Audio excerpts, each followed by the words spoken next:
माँ, मैं बहुत थक गई हूँ।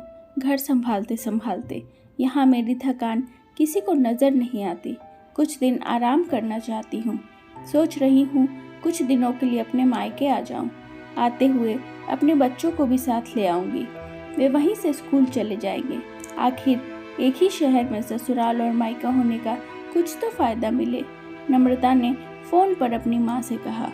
पार्वती जी ने दूसरी तरफ से कहा, हाँ बेटा, जब तेरी इच्छा हो आ जाना। आखिर ये तेरा भी तो घर है। ठीक है माँ, तो मैं कल ही आ जाऊंगी। नम्रता ने खुश होकर बोला। हाँ बेटा, कल आ जाओ, मैं तुम्हारा इंतज़ार करूंगी। अभी मैं फ़ोन रखती हूँ, मुझे मंदिर भी जाना है। पार्वती जी ने फ़ोन रख दिया और सीधे किचन में गई। किचन में खाना बना रही बहू से बोली, अरे अनुपमा सुनो, कल तुम्हारी नंद आ रही है। आज बाजार जाके फल सब्जी और मिठाइयाँ लेकर आना। बेचारी मेरी बेटी ससुराल में नौकरों की तरह काम करती है और उस पर कोई ध्यान भी नहीं देता। यहाँ आएगी, कुछ दिन रहेगी तो उसका मन और तबीयत अच्छे रहेंगे। सास के मुंह से ऐसी बातें सुनकर अनुपमा का चेहरा उतर गया। वह मन ही मन सोचने लगी, काश आपको मेरी थकावट भी नजर आती। मैं भी दिन रात झाड़ू पोछा बर्तन खाना बनाकर मार्केट जाकर और वो हर काम करके थक चुकी हूँ। मुझे भी आराम चाहिए। माँ जी, काश आप मुझ पर भी ध्यान दे पाती। आपकी बेटी तो जब मन में आता है तब यहाँ आ जाती है, लेकिन मैं साल में एक बार ही अपनी माँ के पास जाती हूँ, तब भी आपको प्रॉब्लम होती है। मैं भी इंसान हूँ, मेरा भी मन है। मुझे भी लगता है अपने माँ के पास जाकर थोड़ा आराम करूँ, सुख दुख की 2-4 बातें करूँ, अपना मन हल्का करूँ। भगवान, अब तुम ही कुछ करो ताकि मेरी सास की आंखें खुले और उसे मेरी थकावट भी नजर आए। शाम तक भगवान ने जैसे अनुपमा की सुन ली और उसकी नंद का फ़ोन आया।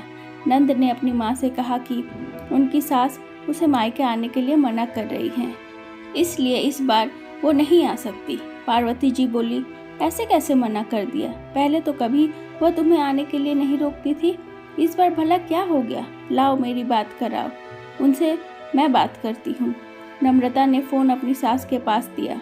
पार्वती जी ने कहा, नमस्कार समधन जी, आपसे कुछ कहना था। समधन जी ने कहा, कहिए। दरअसल नम्रता कल त्योहार है, इसलिए अपने मायके आना चाहती है। अगर आप उसे भेज दें तो अच्छा रहेगा। नम्रता की सास ने कहा, देखिए समधन जी, आपकी बेटी मायके जाकर रहे इस बात के लिए हमने उसे कभी नहीं रोका और इस बात से हमें कोई प्रॉब्लम भी नहीं है। कुछ दिनों पहले मैं अपने रिश्तेदार की शादी में गई थी। वहाँ आपकी बहू अनुपमा की माताजी से मिलने का मौका मिला।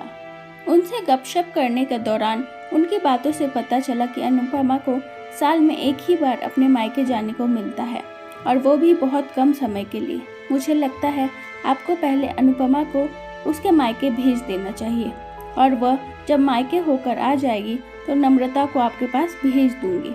एक बहुत ज़रूरी बात जो मुझे लगता है आपको समझ लेनी चाहिए कि आपको अपनी बहू को भी बेटी की तरह या बेटी से ज़्यादा प्यार देना चाहिए। उसे भी मायके जाने की इच्छा होती होगी।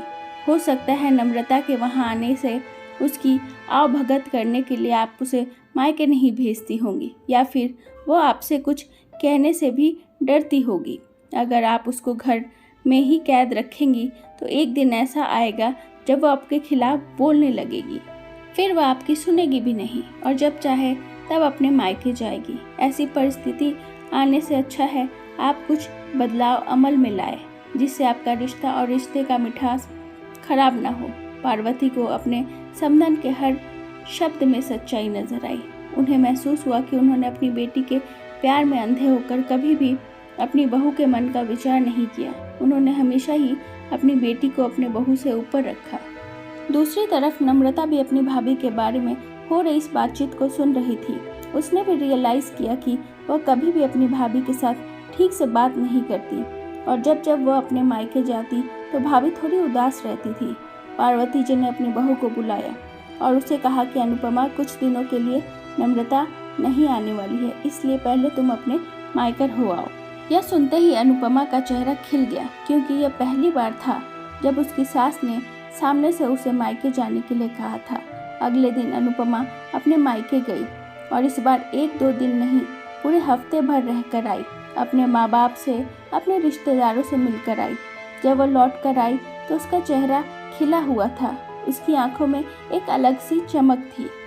अनुपमा के आने के बाद नम्रता भी अपने मायके आई और इस बार वह खुद सामने से अपनी भाभी से खुशी खुशी मिली और अच्छे से बात की।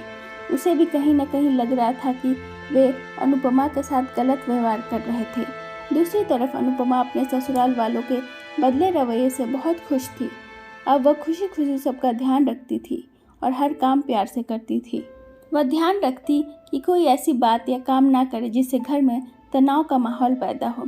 पार्वती जी अपने बहू को खुद ही समय समय पर मायके भेज दिया करती।